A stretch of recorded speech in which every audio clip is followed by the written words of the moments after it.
정기미 시장은 이제 원래 쌀은 당시 현물 거래 위주로 했고 그 당시에 그 조선 후기부터 청산 거래는 있었죠. 청산 거래는 있었지만 그러니까 좀 대면 관계 위주였는데 이 정기미 시장이라는 것은 기존에 있던 청산 거래라든가 그러니까 여기 보면은 이제 연불 거래 등등 비슷한 선물 거래 등도를 하나의 장소에다 다 때려 넣어서 그 안에서 어떤 대면 관계가 그러니까 없어도 비대면 관계를 통해서 제도화를 통해서 비대면 관계가 되면서 그 안에서 이제 작동하기 시작한 새로운 시장이라고 할 수가 있겠습니다. 그러니까 현상들은 예를 들면 뭐 선물 거래라든가 청산 거래 같은 현상들은 조선 후기도 다 있었지만 그런 것들을 쫙 모아서 일본식 그 제도를 갖고 와서 여기다가 시스템화 시킨 것이 바로 이제 정기미 시장이다라는 것입니다. 그래서 이거를 다 공개를 싹 해서 가격을 공개를 하고 얼마니까 이것에 대해서 이제 돈을 걸고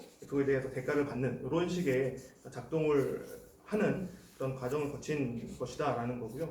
이거 같은 경우는 중요성은 역시 그 새로운 시장이라는 역할이 저는 좀 중요하다라고 파악을 해서 이 논문에서 논문을 작성하게 되었습니다.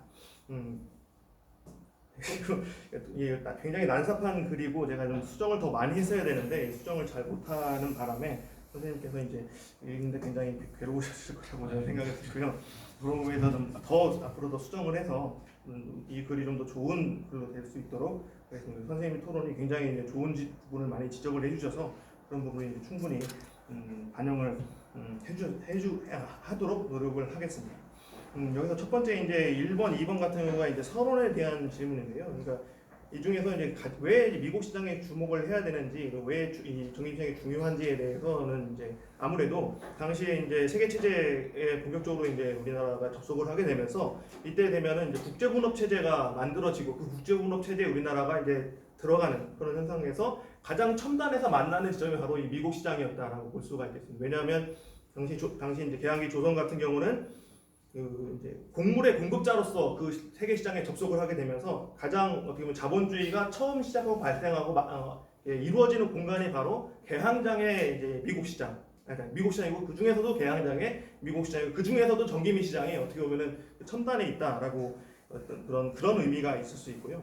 그래서 이런 이 정기미 시장에 출현하는 과정을 또 살펴보면 미국 거래라는 것이 굉장히 하이 리스크 하이 리턴을 가져오는 그러한 거래였기 때문에 이러한 문제를 돌파하거나 그 다음에 당시에 이제 미국 가격이 계속 출렁출렁하면서 문제가 되고 있던 그런 여러 가지 현상들을 극복하기 위해서 이를 이제 새로운 시장을 만들어서 이걸 돌파한다라는 그러한 의미가 있는데 그런데 이 새로운 시장을 통해서 돌파하려고 했지만 그 새로운 시장은 오히려 새로운 문제가 발생하게 되는 이러한 자본주의의 구조적인 문제가 그 안에서도 동시에 함께 나타나고 있었다. 그리고 특히 개항기에서 이제 자본주의적이라는 말을 설명할 때 굉장히 이제 구절을 하게 되는데 바로 이 지점만큼은 어떻게 보면 현재의 자본주의의 모습 가장 핵심인 부분이 바로 여기서 이제 발현이 되고 있었다라는 그런 측면이 또 있을 것 같습니다. 그래서 위기를 새로운 시장으로 돌파하고 그 새로운 시장이 돌파하려고 하지만 그리고 그것이 새로운 위기로 만들어지는 그런 과정. 그래서 시장 발달 혹은 확대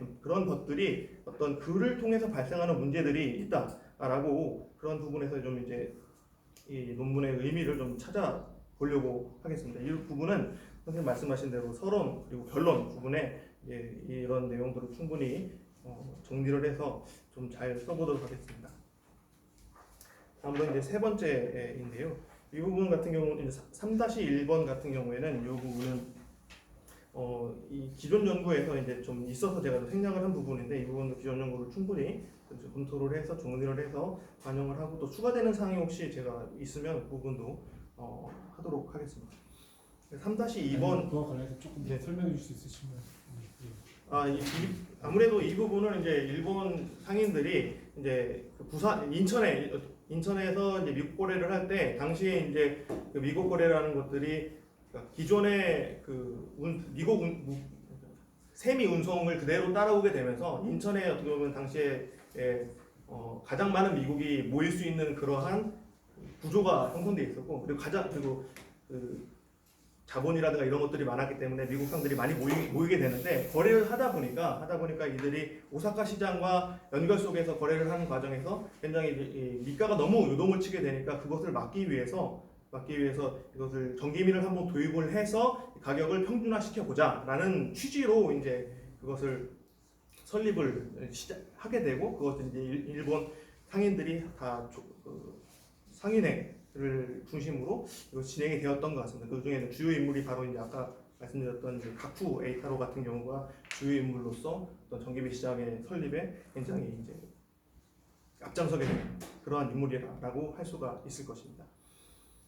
네, 그 다음에 이제 3-2번인데요. 여기서 이제 좀 누구나라는 말이 조금 제가 오해가 되는 것 같습니다. 이것은 중요한 것은 자본이 있으면이라는 게 저는 좀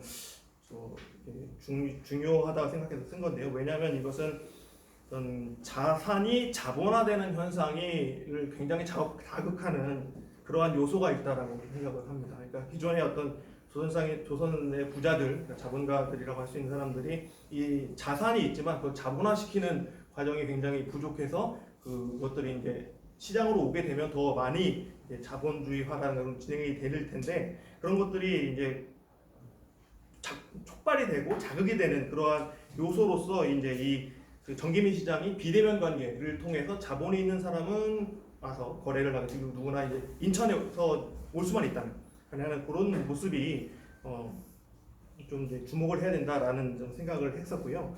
그래서 이제 근데 이제 문제는 다만 이 인천 미두충인소 같은 경우에는 이제 그 거래가 보고서들이 남아 있는데 이제 1년 영업 보고서가 남아 있는데 굉장히 소략해요. 소략해서 그 가운데 이제 누가 주주는 파악이 되지만 거래량 정도 파악이 되고 그렇지만 이제 그러니까 어느 상인이 얼마큼 했는지 같은 건 잘 나타나지가 않는데 그런 부분에 이제 제가 그나마 좀 찾아낸 게 제가 이제 인용을 했던 그러한 그 사료들입니다. 그래서 당시에 보면은 그 이제 일본 영상원 같은 경우에서도 인취에 대해서 이제 대략적인 조사를 하지만 그게 치밀하게 그 일일 거래량까지도 다 그러니까 하기에는 아마 그런 인력이나 그런 것들이 부족했기 때문에 자료들이 참 남아있지 않은 것이 아닌가 생각이 되는데 제가 이 부분은 앞으로도 계속 자료를 보완해서 좀 살펴보도록 하겠습니다. 특히 이제 다만 인취 성색이라는 자료에 이제 미국인이 참여했다는 단편적인 기록 같은 경우가 좀 남아 있고 그다음에 서울의 자본가가 어떤 인천의 미국상 한상들의 배경을 제공했다 배경이었다라는 것들. 그다음에 그 인천 미디충에서의 정관 규칙 이런 것들을 좀 참조 더해서 이 부분을 좀 더 서술을 좀 사료를 좀 풍부하게 뒷받침 해보도록 하겠습니다. 그다음에 3-3번, 3-4번은 제가 잘못이 맞고요. 지적을 해주셔서 너무 감사합니다. 이 부분은 여러 번 봤는데도 발견을 못했던 건데 이거는 수정을 하도록 하겠습니다. 3-5번 같은 경우는 이러한 차이가 나타난 원인은 아무래도 이제 당시에 미국 시장을 중심으로 한상과 일상의 역할이 좀 구분되는 측면이 있어 그 경향이 나타난 그런 것이 원인이 아닐까 합니다. 왜냐하면 수출은 이제 일상이 담당을 하게 되고 내륙 시장에서 계양장까지 미국을 운송하는 것은 이제 한상이 담당을 하게 되는데요. 이때 이제 미국의 대부분 하천을 따라서 이제 당시 철도가 없었기 때문에 미국 운송은 대부분 하천을 따라서 그 계양장까지 오게 됩니다. 그런데 이 미국을 다시 거꾸로 내륙으로 갖고 가기에는 하천의 흐름상이 좀 굉장히 어렵고 이제 비용도 많이 들고 그다음에 당시에 이제 미국 수출이 점점 늘어나면서 계양장으로 모이는 미국과 그 내륙 지방에서 소비하는 미국이 점차 분리되는 현상이 나타납니다. 왜냐하면 계양장까지 오려면 일본 시장에 판매가 돼야 되기 때문에 미국의 품질이 굉장히 높고 그다음에 그 물기, 수분 같은 것을 굉장히 쫙 빼야 되거든요. 건조 과정이 굉장히 중요한데 내륙 지방에서 그런 방식으로 건조하려면 창고를 만들어서 위도 덮어야 되고 비가 오는 것을 막고 그다음에 통풍이 잘 되는 지역을 선택해서 지어야 됩니다. 그래서 그 비용이 굉장히 많이 드는데 이것을 다시 내륙으로 닫아서 팔게 되면 그런 부분에서 손해가 되기 때문에 오히려 역시 이제 미가가 일본 오사카가 제일 비쌀 것이기 때문에 그 내륙으로 가져가서 그걸 판매하기보다는 이쪽에서 갖고 있다가 인천 일본 상인에게 파는 것이 오히려 더 이익이 된다라고 판단했던 것 같습니다. 그리고 이제 4번은 이 부분도 제가 부끄러운데요. 이런 부분도 잘 정리해서 반영하도록 하겠습니다. 감사합니다. 고수님 뭐 반대요? 정말 또 너무 생각만 좀 안 될 것 같고 하나만 좀 하면 좀 궁금하기도 했던 건데 그 아까 3-5하고도 관련되는 건데요. 그러니까 이제 사실은 기존에 이제 뭐 이 계양기가 특히 그렇고 뭐 이른바 웨스턴 임팩트 이제 시작을 하면서 그 침략 그리고 그 민족 간의 어떤 특히 이제 한국 상인이 대체로 이제 몰락을 하거나 뭐 이런 아니면 그 중에서도 뭐 성장은 하지만 역시나 뭐 이제 그 일본 세력이나 제국주의 세력의 뭐 하위로 이제 이렇게 들어가게 되는 그런 구도들 이런 얘기들을 기존에 어떻게 보면은 이야기를 해왔다고 할 수가 있는데 그러니까 여기 뭐 일본 상인과 한국 상인 요 얘기를 또 좀 듣다 보면 자세한 건 모르겠지만 어쨌든 그 내부에서도 일종의 뭐 분업 관계랄까요? 이제 이런 과정도 우리가 밝혀낼 수가 있는 것 같다. 선생님 말씀을 들어보면 그래서 뭔가 기존의 어떤 이 경제상을 볼 때, 계양기 경제상을 볼 때 조금 다른 부분들을 분명히 좀 얘기할 수 있는가라는 생각이 좀 들었긴 했고요. 한편으로는 한 가지만 더 하면 그 이런 미국과 관련된 시장이 이런 뭐 예를 들어 전기미 이런 게 있다면 그럼 우리가 흔히 이제 뭐 미국과 이제 면허 같이 가는 거라고 볼 수 있을 텐데 미면뭐 교환 체제가 됐던 오래전의 얘기입니다만 그러면 면 분야에서도 이런 어떤 형태들이 좀 존재하는지 뭐 이것은 그리고 다른 선생님의 주제와 조금 더 다른 걸 수도 있습니다만 그런 좀 궁금함이 추가적으로 좀 생겼습니다. 저도 공부를 해야 될 것 같고요. 그런 생각이 들었습니다. 네, 그 부분은 그 하원호 선생님이 이제 이미 예전에 논문을 저서를 쓰실 때도 이제 지적을 하셨습니다. 지적을 하셨지만 역시 중심점은 그런 현상이 있지만 중심은 역시 양자의 대립에 초점을 맞추셨거든요. 근데 저는 이제 그런 것보다는 오히려 이제 특히 이시카와 료타 선생 같은 경우가 이제 청상을 가지고 와서 결국에는 말단으로 가게 되면 일본상이나 청상이나 비슷할 거라고 저는 생각합니다.